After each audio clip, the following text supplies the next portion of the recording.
লাংহিনত honest hotel and resort নামৰ থলুৱা খাদ্যৰ এটা ঘৰ নামৰ ব্যৱসায় প্ৰতিষ্ঠানৰ শুভ উদ্বোধন।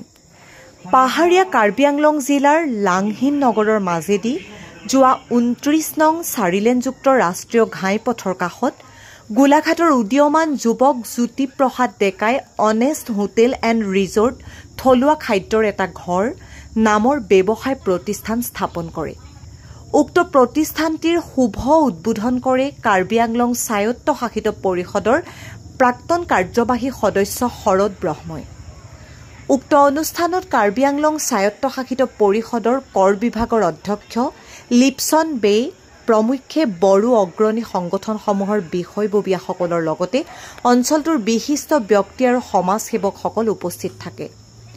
উক্ত অনেষ্ট হোটেল এণ্ড ৰিজৰ্টত সুলভ মূল্যত আহাৰ গ্ৰহণ কৰাৰ লগত যাত্ৰীসকলৰ বাবে বিভিন্ন ধৰণৰ সা সুবিধাৰ ব্যৱস্থা গ্ৰহণ কৰা হ'ব বুলি জানিবলৈ দিয়ে। আনহাতে উক্ত প্ৰতিষ্ঠানটিত স্থানীয় নিবনুৱা যুৱক যুৱতীসকলে কৰ্ম লাভ কৰিব বুলি জনায়। অনন্ত কুমাৰ গৌৰৰ ৰিপৰ্ট এনি এক্সপ্ৰেছ। খুব ধুনীয়া হৈছে আৰু ইয়াৰ যিটো পৰিৱেশটো খুব ভাল হৈছে। লাংহিনত এইটো গৰৈমাৰীত যিটো অনেষ্ট হোটেল এণ্ড ৰিজৰ্ট ইয়াত খোলাটো, আৰু আমি ইমান স্পেচত যিটো ডাঙৰ আহল বহল হোটেলো আছে, আপোনাৰ ৰেষ্টুৰেণ্ট আছে, বাৰ আছে, একেলগে ইনক্লুডিং তেখেতলোকে প্ৰচেষ্টা কৰি আছে লজিঙো বনাব। গতিকে এইখিনিলৈকে বহুত ভাল হৈছে আৰু আমি তেখেতক ধন্যবাদ দিছোঁ। ডেকা ডাঙৰীয়া তেখেতে সদৌ গোলাঘাট জিলাৰ পৰা আহি ইয়াত যিটো ব্যৱসায় কৰিব আহিছে, আমি তেখেতক ধন্যবাদ দিছোঁ। আৰু ইয়াৰ পৰাই আমাৰ নিবনুৱাসকলে কিছু সংস্থাপন পাব, যোগ্য অনুযায়ী ইয়াতে সংস্থাপন পাব আৰু কিছু তেখেতলোকে কামো শিকিব পাৰিব ইয়াত। গতিকে এটা আমাৰ যিটো এটা কথা যে আমাৰ আত্মনিৰ্ভৰ ভাৰত হিচাপে এইটো এটা নিৰ্ভৰ এটা প্ৰতিষ্ঠান, ইয়াৰ পৰা আমি বহুত শিকিব পাৰিব।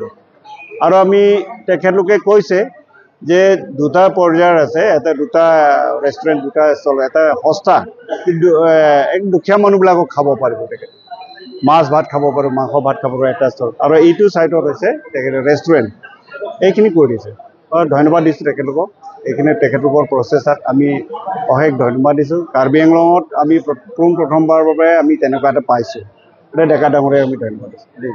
হয়, আমি অসমত এনেইতো বহুত ৰিজৰ্ট ৰেষ্টুৰেণ্ট দেখিছোঁ, বহুত ইয়াতকৈ ডাঙৰ ডাঙৰ ৰিজৰ্ট ৰেষ্টুৰেণ্ট আছে, কিন্তু আজি আমি কাৰ্বি আংলঙত আমি যেতিয়াই নাগালেণ্ডৰ পৰা আমি গুৱাহাটী যাবলগীয়া বা নগাঁও যাবলগীয়া হয়, বা ডিফুৰ পৰা আমি নগাঁও যাবলগীয়া হয়, আমি ৰাস্তাত কোনোবা জেগাটো মানে একাপ চাহ খাম বুলি ক'লেও আমাৰ এনেকুৱা এটা ভাল জেগা এটা নাই।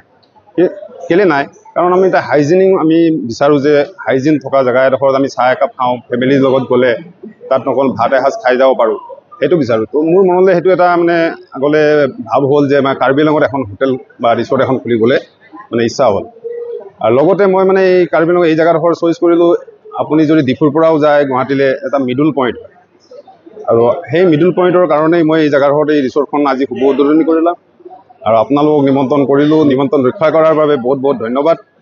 হয়, মোৰ কাহিনীটো বহুত দীঘলীয়া। ময়ো এদিন কৰ্মসূত্ৰে মই ইয়াৰ পৰা গুজৰাটলৈ গৈছিলোঁ, আৰু মই এতিয়াও গুজৰাটতে বিশেষকৈ মই তাতে বেছিভাগ কাম কৰোঁ। তো মোৰ মনত ভাৱ এটা হ'ল যে আমি সদায় গুজৰাটত যদি কৰি থাকোঁ তেতিয়া সেইটো নহ'ব। আমি অসমীয়া মানুহে আহি যদি অসমতে কিবা এটা নকৰোঁ আৰু আমাৰ অসমীয়া ল'ৰা ছোৱালীখিনিক যদি আমি কিবা এটা দিব নোৱাৰোঁ, তেতিয়াহ'লে আমাৰ জীৱনটো মানে মই ভবা মতে নহয়। তো সেই হিচাপতে মই ইয়াত এতিয়া আমাৰ অসমীয়া যুৱক যুৱতীসকলক ইয়াত সংস্থাপন দিয়াৰ এটা মানে হেৰি কৰিছোঁ। আৰু আগলৈও মই ভাবি আছোঁ যে কিছুমান যিখিনি ওচৰ চুবুৰীয়াৰ যুৱক যুৱতী আছে, সিহঁতি আহক, আহিলে আমাৰ ইয়াতে ট্ৰেইনিং লওক, ট্ৰেইনিং লৈ পিনে সিহঁতি বাহিৰত যাম বুলি ক'লেও মোৰ পিনৰ পৰাই মই লৈ যাব পৰা হ'ব, সেইটো এটা সুবিধা থাকিব। হ'ব, মই কাৰ্বি আংলংবাসী ৰাইজলৈ এটাই আহ্বান জনাম, আপোনালোকে সকলোৱে আহক, পৰিয়ালৰ লগত আহক, আহোঁতে একাপ চাহ খাই যাওক, আপোনালোকে চুৱক, বহুত ভাল লাগিব। আপোনালোকে এটা বহুত হাইজিন পৰিৱেশ পাব, এই পৰিৱেশটোত আপোনালোকে বহুতে এনজয় কৰিব পাৰিব, আপোনাৰ ল'ৰা ছোৱালীও এনজয় কৰিব পাৰিব, মই ইমানে ক'ব বিচাৰিছোঁ।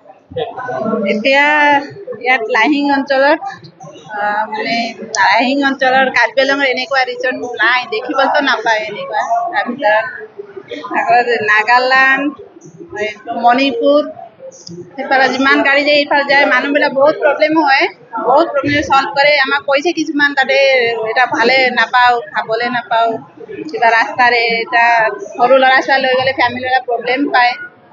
এতিয়া আমাৰ মালিকটো কৰিছে, এতিয়া অসমীয়া ল'ৰা হয়, অসমীয়া মানুহ হয় বিশেষ কৰি। আৰু ইয়াত মানে বহুতখিনি ল'ৰা ছোৱালী মানে যুৱক যুৱতী ইয়াত নিজৰ মতলব কিবা এটা কৰিব পাৰিব, চেষ্টা মানে কৰিব পাৰিব আৰু ইয়াত। আৰু ইয়াত এইটো ৰাস্তাতো এনেকুৱা নাই। ইফাল হৈ গ'লে গুৱাহাটী যোৱা গাড়ীবিলাক একাপ চাহ, এক গ্লাছ পানী, এক বটল গ্লাছ নাখায় আজিকালি পানী, এক বটল পানী খাব পাৰিব ইয়াত। ষ্টে বি কৰিব পাৰিব, বৰ্তমান হোৱা নাই, হ'ব ষ্টে কৰিবলৈ। ভালে হ'ব, একবাৰ আহিলে ভালে হ'ব, চবক আহিব লাগিব একবাৰ।